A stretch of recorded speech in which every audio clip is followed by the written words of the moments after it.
میگویند یک ثروتمند بود و با یگانه پسرش وصیت میکند که چون من وفات میکنم در پای من حتما جراب بپوشان و در فلان جا یک مکتوب هست آن را رفته بگیر و بعد از سر من بخوان.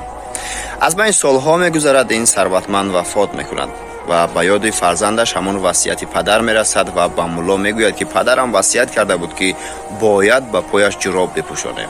مولا هرچند اصرار میکند که این کار غیر امکان است، نمیشود، من این کار را کرده نمیتوانم، اما همون سیاست پولداری، همون سیاست مالداری کم کم مولا میترسد و میگوید خیر به شورای علما بروید که از اونجا چی فتوا میدهند.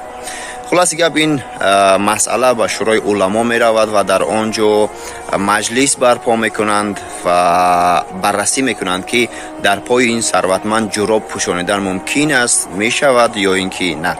شورای علما خلاصه می برآورد که این کار غیر امکان است، نادرست است، نمی شود در پای این ثروتمند یا هر کسی که باشد در پایش جراب بپوشانیم، چون که دین این چیز را اجازت نداده است. به همین منوال ثروتمند گرانیده می شود و بعد از چند مدت فرزندش به یاد فرزندش می رسد که پدرم گفته بود در فلان جا یک مکتوب است، آن را رفته بگیر و بخوان.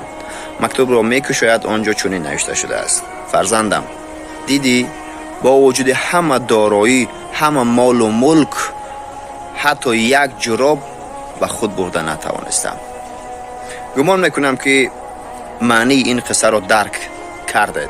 اصلا من ضد آن هستم که انسان در فقیری زندگی بکند، چون که فقیری، فقر و ناداری، کمبغلی و کمبزاعتی انسان را به هر راه میبرد، حتی ایمانش را ضعیف میکند. انسان باید مبارزه برد، نبرد کند برای ثروتمند شدن، برای زندگی خود را، برای صفر خود را از 1 به 10، از 10 به 100 و از 100 به 1000 تبدیل دادن. اما وقتی که انسان صاحب مال و ملک و دارایی می شود، نباید گذشته‌اش را فراموش کند. یک گفته دیگر هم هست که وقتی انسان می بیند که موی سرش سفید شده است، خیلی خسته می شود و اندیشه می کند که تمام اکو پیر شده است.